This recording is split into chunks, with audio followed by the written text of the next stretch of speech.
मिसाल नहीं है। भीड़ में एक आदमी जम्हाई लेता है और 10 आदमी उसी क्षण अलग अलग कोनों में बैठे हुए जम्हाई लेना शुरू कर देते। सरो को कहना है कि वो धारणा एक के मन में जो पैदा हुई उसके वर्तुल आसपास चले गए और दूसरों को भी उसने पकड़ लिया। अब इसके लिए उसने यंत्र निर्मित किए हैं जो बताते हैं कि धारणा आपको कब पकड़ती है और कब आप में प्रवेश कर जाती। अपनी धारणा से तो व्यक्ति का प्राण शरीर प्रभावित होता ही है, दूसरे की धारणा से भी प्रभावित होता है। कुछ घटनाएं इस संबंध में आपको कहूं तो बहुत आसान होगा। 1910 में जर्मनी की एक ट्रेन में एक 15-16 वर्ष का युवक बेंच के नीचे छिपा पड़ा है। उसके पास टिकट नहीं है, वो घर से भाग खड़ा हुआ है, उसके पास पैसा भी नहीं है। फिर तो बाद में वो बहुत प्रसिद्ध आदमी हुआ और हिटलर ने उसके सिर पर 2 लाख मार्क की घोषणा की कि जो उसका सिर काट लाए।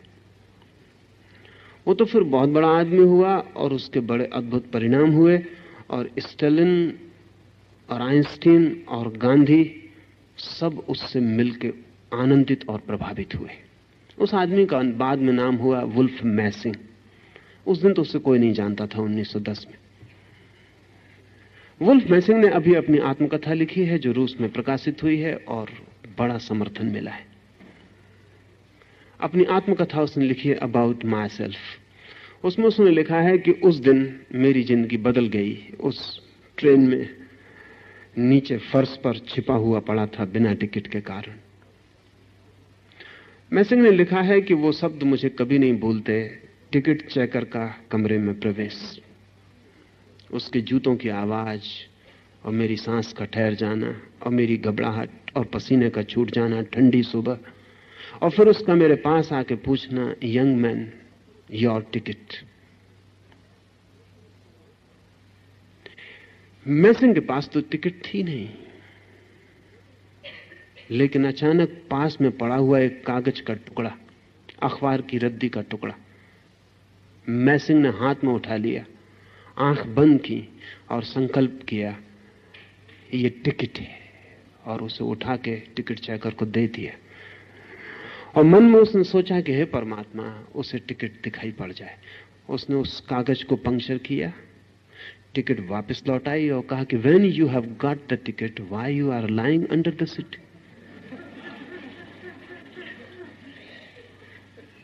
पागल हो, जब टिकट तुम्हारे पास तो नीचे क्यों पड़े हो? मैसिंग को खुद भी भरोसा नहीं आया, लेकिन इस घटना ने उसकी पूरी जिंदगी बदल दी। इस घटना के बाद पिछली आधे 50 वर्षों में जमीन पर वो सबसे महत्वपूर्ण आदमी था जिसे धारणा के संबंध में सर्वाधिक अनुभव थे। मैसिंग की परीक्षा दुनिया में बड़े बड़े लोगों ने ली। 1940 में एक नाटक के मंच पर जहां वो अपना प्रयोग दिखला रहा था, लोगों में विचार संक्रमित करने का, अचानक पुलिस आके मंच को पर्दा गिरा दिया और लोगों से कहा कि यह कार्यक्रम समाप्त हो गया क्योंकि मैसिंग गिरफ्तार कर लिया गया। मैसिंग को तत्काल बंद गाड़ी में डाल के क्रिमिनल ले जाया गया और स्टालिन के सामने मौजूद किया गया। स्टालिन ने कहा, मैं मान नहीं सकता कि कोई किसी के दूसरे की धारणा को सिर्फ आंतरिक धारणा से प्रभावित कर सकता है, क्योंकि अगर ऐसा हो सकता है तो फिर आदमी सिर्फ पदार्थ नहीं रह जाता। तो मैं तुम्हें इसलिए पकड़ के बुलाया हूं कि तुम मेरे सामने सिद्ध करो। तो मैसिंग ने कहा, आप जैसा भी चाहें। तो स्टालिन ने कहा कि कल 2 बजे तुम यहां रहो बंद, 2 बजे आदमी तुम्हें ले जाएंगे मॉस्को के बड़े बैंक में। तुम क्लर्क को 1 लाख रुपया सिर्फ धारणा के द्वारा निकलवा के ले आओ। पूरा बैंक मिलिट्री से घेरा गया है। 2 आदमी पिस्तौलें लिए हुए मैसिंग के पीछे ठीक 2 बजे उसे बैंक में ले जाया गया। उसे कुछ पता नहीं कि किस काउंटर पर उसे ले जाया जाएगा। जाके ट्रेजरर के सामने उसे खड़ा कर दिया गया। उसने कोरा कागज उन 2 आदमियों के सामने निकाला, कोरे कागज को 2 क्षण देखा, ट्रेजरर को दिया और 1 लाख रूबल। ट्रेजरर ने कई बार उस कागज को देखा, चश्मा लगाया, वापस गौर से देखा और फिर 1 लाख रूबल निकाल के मैसिंग को दे दिए। मैसिंग ने बैग में वापस अंदर रखे, स्टेलिन को जाके रुपए दिए। स्टेलिन ने कहा हैरानी। वापस मैसिंग लौटा, जाके क्लर्क के हाथ में वो रुपए वापस दिए और कहा मेरा कागज वापस लौटा दो। जब क्लर्क ने वापस कागज देखा तो वो खाली था। उसे हार्ट अटैक का दौड़ा पड़ गया, वो वहीं नीचे गिर पड़ा। तो वो बेहोश हो गया, उसकी समझ के बाहर हो गई बात कि क्या हुआ है। लेकिन स्टेलिन इतने से राजी ना हुआ। कोई जालसाजी हो सकती है, कोई क्लर्क और उसके बीच तालमेल हो सकता है। तो क्रेमलिन के कमरे में उसे बंद किया गया, हजारों सैनिकों का पहरा लगाया गया और कहा कि ठीक 12:05 पर वो सैनिकों के पहरे के बाहर हो जाए। वो ठीक 12:05 पे बाहर हो गया। सैनिक अपनी जगह खड़े रहे, वो किसी को दिखाई नहीं पड़ा। वो स्टेलिन के सामने जाके मौजूद हो गए। इस पर भी स्टेलिन को भरोसा नहीं आया।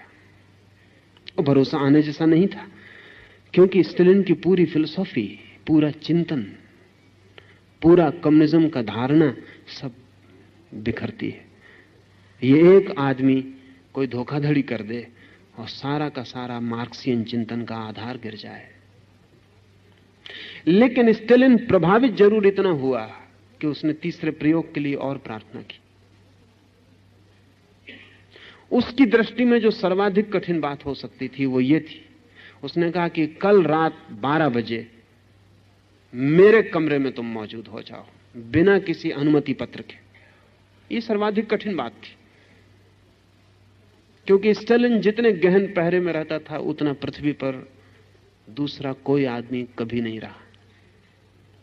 पता भी नहीं होता था कि स्टेलिन किस कमरे में है क्रेमलिन के। रोज कमरा बदल दिया जाता था ताकि कोई खतरा ना हो, कोई बम ना फेंका जा सके, कोई हमला ना किया जा सके।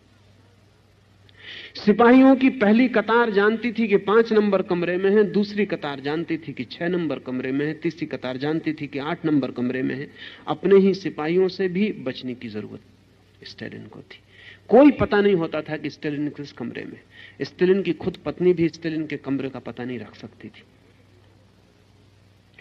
क्रेमलिन के सारे कमरे जिनमें स्टेलिन अलग अलग होता था करीब करीब एक जैसे थे, जिनमें वो कहीं भी किसी भी क्षण हट सकता था। सारा इंतजाम हर कमरे में था। ठीक रात 12 बजे पहरेदार पहरा देते रहे और मैसिंग जाके स्टेलिन की मेज के सामने खड़ा हो गया। स्टेलिन भी कब गया और स्टेलिन ने कहा कि तुमने ये किया कैसे, यह असंभव है। मैसिंग ने कहा मैं नहीं जानता, मैंने कुछ ज्यादा नहीं किया, मैंने सिर्फ एक ही काम किया कि मैं दरवाजे पर आया और मैंने कहा कि मैं आई एम बेरिया। वो बेरिया रूसी पुलिस का सबसे बड़ा आदमी था, स्टेलिन के बाद नंबर 2 की ताकत का आदमी। बस मैंने सिर्फ इतना ही भाव किया कि मैं बेरिया हूं और तुम्हारे सैनिक मुझे सलाम बजाने लगे और मैं भीतर आ गया। स्टेलिन ने सिर्फ मैसिंग को आज्ञा दी कि वो रूस में घूम सकता है और प्रमाणिक है। 1940 के बाद रूस में इस तरह के लोगों की हत्या नहीं की जा सकी, वो सिर्फ मैसिंग के कारण।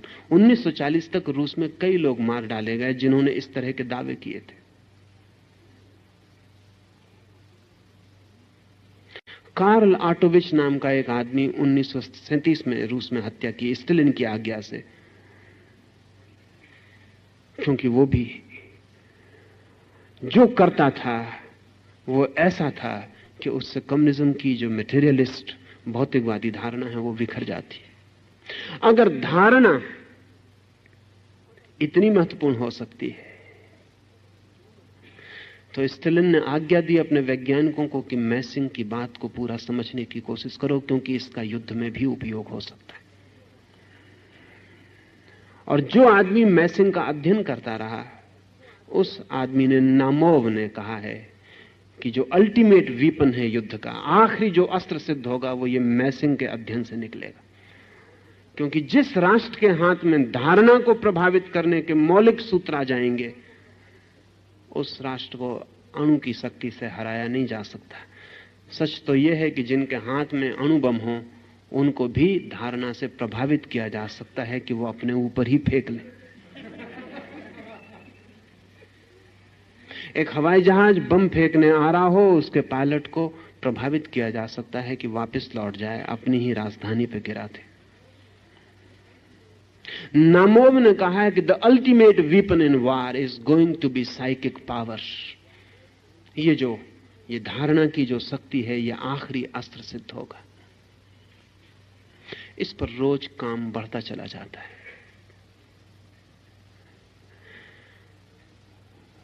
स्टालिन जैसे लोगों की उत्सुकता तो निश्चित ही विनाश की तरफ होगी। महावीर जैसे लोगों की उत्सुकता निर्माण और सृजन की ओर है। इसलिए मंगल की धारणा, महावीर ने कहा है, भूल कर भी स्वप्न में भी कोई बुरी धारणा मत करना, क्योंकि वो परिणाम ला सकती है। आप राह से गुजर रहे हैं, आप सोचते हैं मैंने कुछ किया भी नहीं, एक मन में ख्याल भर आ गया कि इस आदमी की हत्या कर दूं। आपने कुछ किया नहीं। कि इस दुकान से फला चीज चुरा लूं। आप चोरी करने नहीं भी गए, लेकिन क्या आप निश्चिंत हो सकते हैं कि राह पर किसी चोर ने आपकी धारणा न पकड़ ली होगी?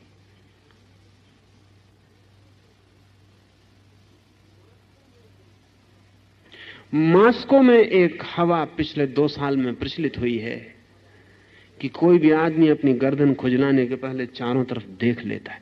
क्योंकि ये प्रयोग चल रहा है 2 साल से। मोनिन नाम का वैज्ञानिक सड़कों पर प्रयोग कर रहा है। वो आपके पीछे आके कहेगा आपकी गर्दन पे कीड़ा चढ़ रहा है, मन में अपने गर्दन खुजला रही है, खुजलाओ जल्दी, और लोग खुजलाने लगते हैं। अब तो ये खबर इतनी फैल गई क्योंकि उसने हजारों लोगों पर प्रयोग किया है। राह के चौरस्तों पर खड़े होकर, होटल में बैठकर, ट्रेन में चढ़ के। और मानिन इतना सफल हुआ है कि 98%, 98% सही होता है। जिसके पीछे खड़े होकर वो भावना करता है कि गर्दन खुजला रही है, कीड़ा चढ़ रहा है, जल्दी खुजलाओ, वो जल्दी खुजला। अब तो लोगों को पता चल गया सच में भी कीड़ा चढ़ा हो तो लोग पहले देख लेते हैं कि वो मानिन नाम का आदमी आसपास तो नहीं। जब से मानिन का प्रयोग सफल हुआ है, तब से मस्तिष्क के बाबत एक नई जानकारी मिली है, और वो ये कि मस्तिष्क सामने से जितनी शक्ति रखता है, उससे चौगुनी शक्ति मस्तिष्क के पीछे के हिस्से में।